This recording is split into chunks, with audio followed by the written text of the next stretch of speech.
I need some traction.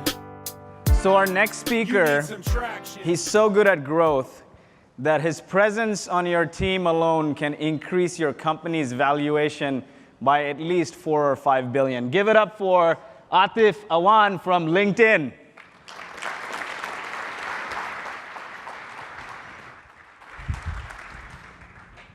Hi, that's not true, for the record.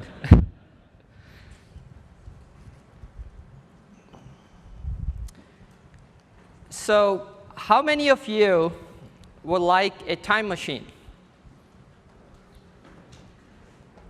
Yeah, it would be so nice to go back in time to a much simpler time, 2014. Way before we had $400 juice machines that help you squeeze juice out of juice packs, and way before late night tweets about coffee. Is that how you pronounce it? So let's keep going back all the way to 18th century. I'm just kidding, that'll take too long. So we're going to stop in 2003. And here's what I want you to do. I want you to imagine the year is 2003. It's a beautiful summer in Vancouver. You wake up early, get dressed, give yourself a pep talk in the mirror. Later in the day, you have a meeting with an angel investor for your startup. So you rehearse your pitch deck for the 147th time. And then a thought hits you. What is this investor really like? Who does he know? And what do we have in common? So you go to Google, and you Google his name. And all that comes up is some press releases, fluff. That's because LinkedIn did not exist back in 2003. Today, that process of leading up to a meeting with an investor is very different. It heavily involves LinkedIn in multiple ways. So how did LinkedIn go from not existing at all to becoming ubiquitous in just a matter of 13 years? We really grew from 500,000 to 500 million professionals in this time period. So that's 1,000x growth, which is pretty incredible. And that's the story I want to tell today. But more importantly, I want to share the lessons we have learned along the way. So as you're thinking about building your startups and building your companies and growing them, you can apply those. So who am I? I lead the growth international data products team at LinkedIn. And I've been there for 6 years doing growth. So during this time, we've grown by about 400 million plus members. And the team has scaled quite a bit as well. And as you have heard, Microsoft acquired us last year. I'm also leading the LinkedIn and Microsoft product integrations, which are a big growth opportunity for us.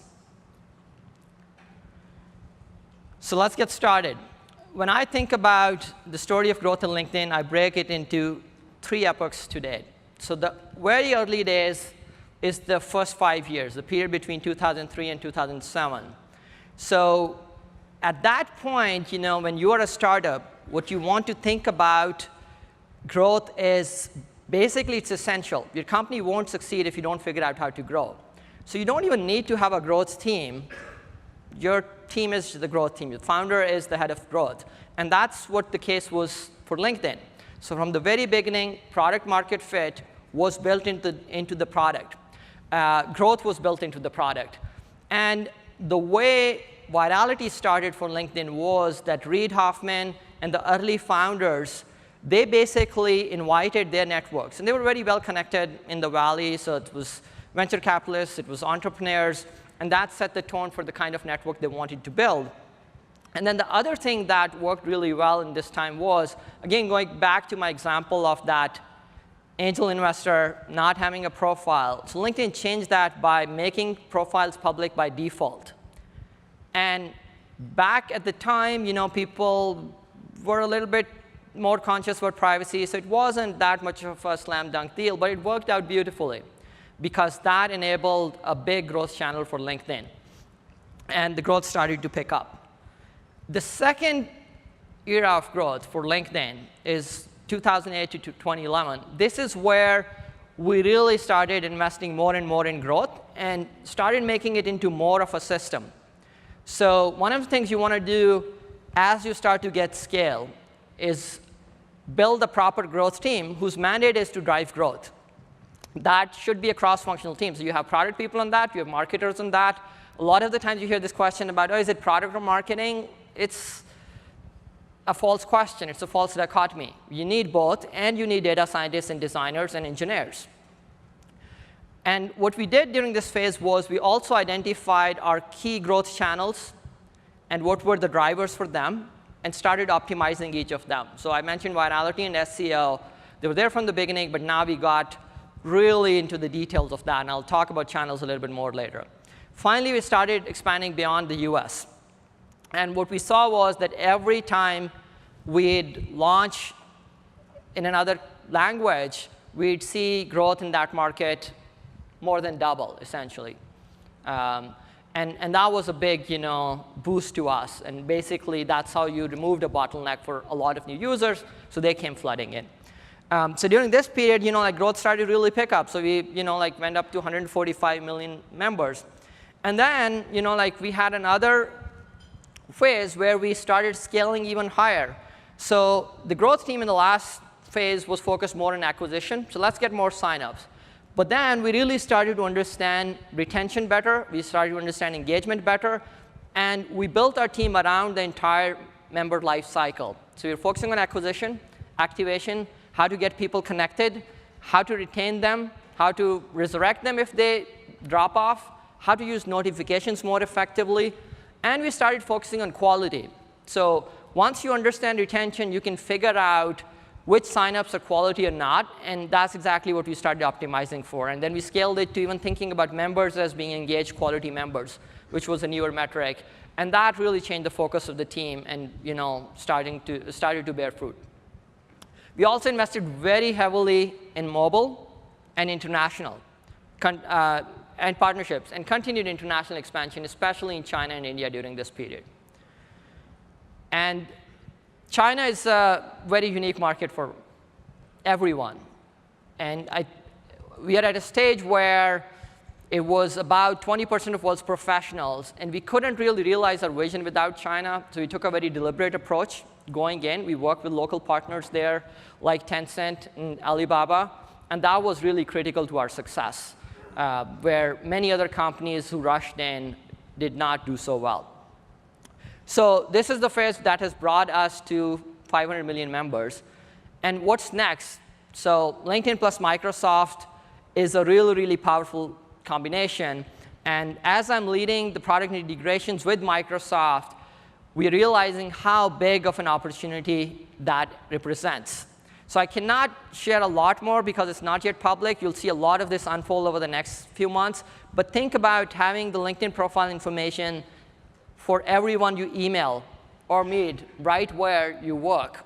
So working with Outlook, wouldn't that be fantastic? And we have a lot of those ideas that we are working on. So that, in a nutshell, is the history and story of LinkedIn growth. What I would want to do next is, actually, I'll cover this before going into the lesson. So this is how the team is currently organized. This may not be super helpful if you are operating at a smaller scale. So I want to talk a little bit about how this evolved. So initially, as I mentioned, the founding team was the growth team.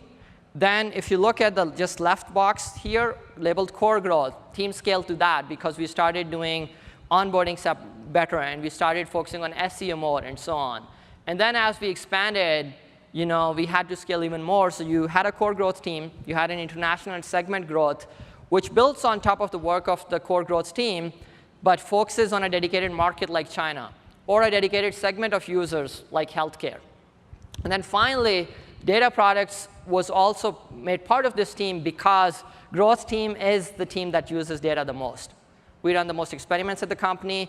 We are usually breaking new grounds in terms of what are the kind of things we can experiment with. So it makes sense to invest in that platform as you scale it.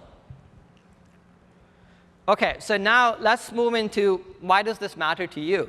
That's somewhat ancient history in terms of tech. We're talking the last 13 years. What can you do with it? So I want to start with this notion of principles versus tactics. How many of you have growth hacking on your LinkedIn or Twitter profiles? So this is funny. I used to ask this question a lot, and I looked at LinkedIn, and it used to be a lot more prevalent because of all the hype. Thankfully, now we're realizing that that hype is not helpful. It's not about hacking something or using some tactics. It's actually about just doing growth. So that hype, just ignore it completely and focus on principles. Why does that matter? Because you can hear from a lot of people, and they can tell you, hey, this particular tactic worked for me, but you cannot take that and apply it to your product, your business. It's very different. So you have to focus on principles that help you drive the strategy, and then you think about tactics. And tactics have a very short shelf life. Once people start sharing a tactic, everybody starts using it, and it's not useful anymore. If you know just the tactics, you'll apply them incorrectly. But if you know the principles, you'll be able to come up with your own tactics and figure out when to apply them. So that's, if you take one thing away from this talk, that is it. Now let's talk about what are some of the core principles that we have learned. So a key learning for the growth team at LinkedIn has been that growth is not about moving a metric up and to the right. A lot of the time, that's how it plays out, because you have these extremely analytical, ambitious people. So if you give them a metric, they'll optimize the hell out of it. So you have to be really careful and define it as growth basically being essential and accelerant to realizing the vision of your company and the success of your business. And once you make that change, it changes everything. It changes how you define your metrics. It changes what team celebrates its success. And when the team wins, your business, your company wins. So that's really important.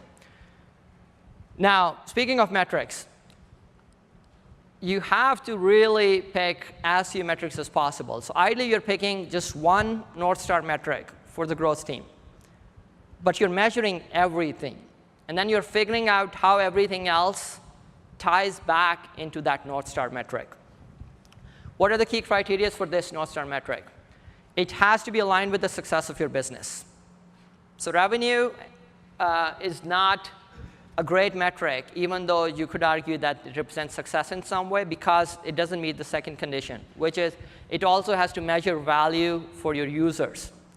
Because often you'll have revenue versus user value trade-offs, and whenever you have those trade-offs, always go for the user value, because that's what creates long-term value for your business and long-term revenue optimization. And then finally, you want this North Star metric to be summable. What does that mean? You should be able to divvy up different initiatives that lead to growing that metric in different sub-teams and assign targets to each of those teams, and then at the end of the day, be able to add them.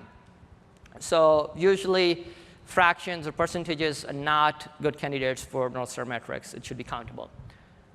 And if one is not possible, go for more, but as the fewer, the better. All right, so another key lesson is that good product comes first and growth second. So the first thing, if you're working on a product and you haven't looked at that, just go and figure out what your retention looks like. Because retention is how you measure a good product. And if you don't have a good product, at best, investing in growth would be a waste of resources. And at worst, you are taking a bad product and telling as many users as fast as you can, which means you're hurting your brand. So you don't want to do that. How do you measure retention? It's simple. At this point, if you've been studying growth, should be very basic. You start with a cohort of users who join your product, start using the service, track it over time, see what percentage of them are coming back every week, every month, every day, whatever is the right cadence for your product. And the key thing here is that that curve should flatten out. It shouldn't keep going down. And it should flatten out at a ratio that makes sense for your product. So generally, anything lower than 20% is not healthy. If you are a very sticky product like Facebook, you're talking about numbers like 60% or somewhere in between, should be what you should aim for. And if your retention isn't good, nothing else matters. So don't even invest in a growth team. Just focus on the product and fix that. Now, with LinkedIn, there was an extra challenge. And I shared that because if you have a product that has network effects or marketplace dynamics, then you have to think about growth and product simultaneously. Because your product really can't have high retention or deliver a lot of value if there are not a lot of users on it.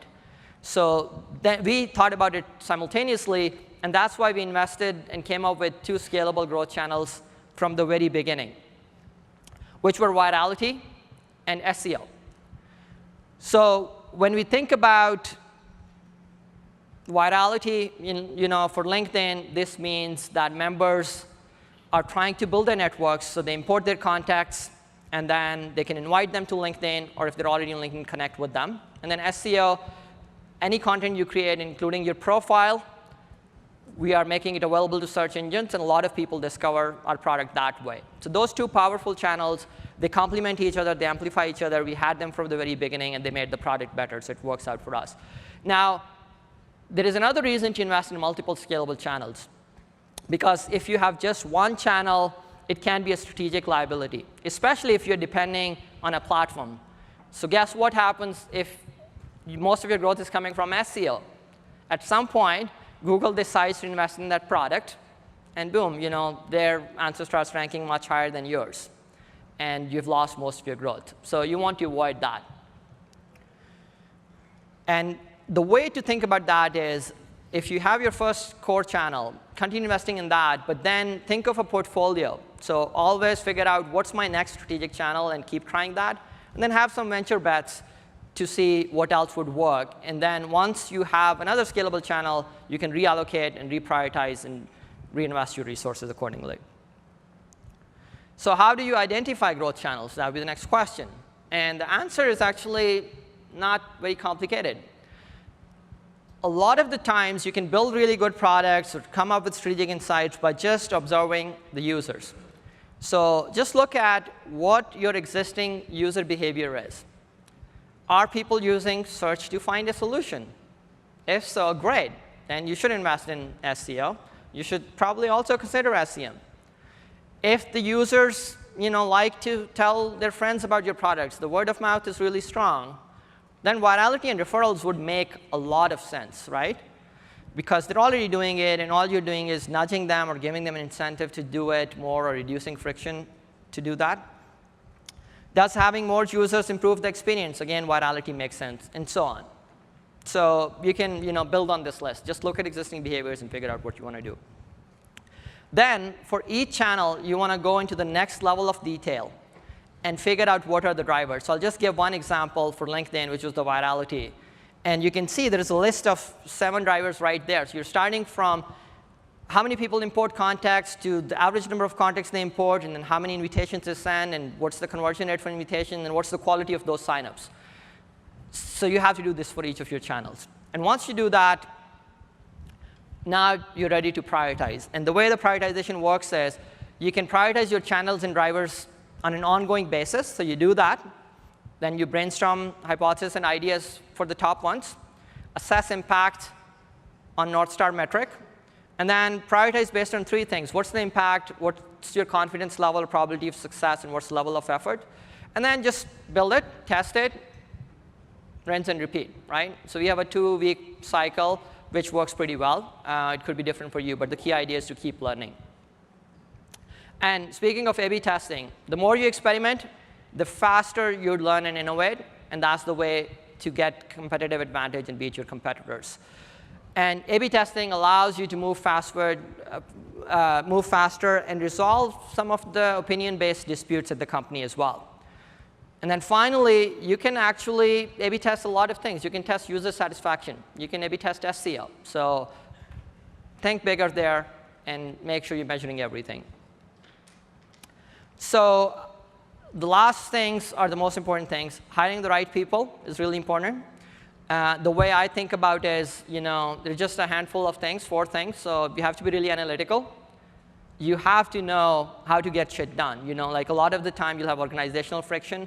You'll have to be resourceful, so you have to do that. You have to be curious, so always be asking why. Why are the users reacting in this way? But also finding new ways to do things and asking why not? How come we haven't thought of this? And then finally, prior growth experience is optional. More than half of the team that we hired on LinkedIn growth team had no prior growth experience, and they turned out great. So don't look for just people who have done growth. Culture is the other really important thing. So we built a culture where data trumps opinions. We set ambitious goals, like to challenge ourselves, and move fast to achieve them. And then I talked about learning continuously, and that's a core tenet of our culture. And then finally, we love to celebrate our wins. So I showed this photo earlier as well. There's a funny story behind this photo. So this is 500,000 member milestone, one of the first taken. The team actually had bought, you can see that whiskey bottle. So the team had bought this whiskey bottle for some time, and they were waiting on to celebrate the 1 million member milestone. And early days, the absolute numbers, it takes a long time to add up.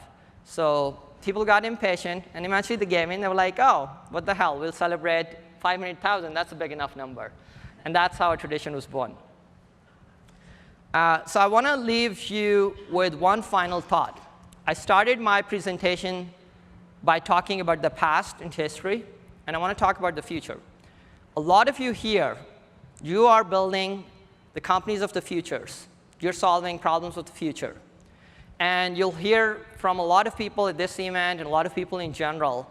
But one thing is really important to keep in mind. You can learn from all those stories, but don't be satisfied with stories, how things have gone with others.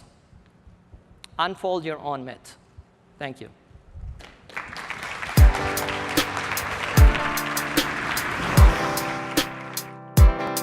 I need some traction. You need some traction. Let's get some traction.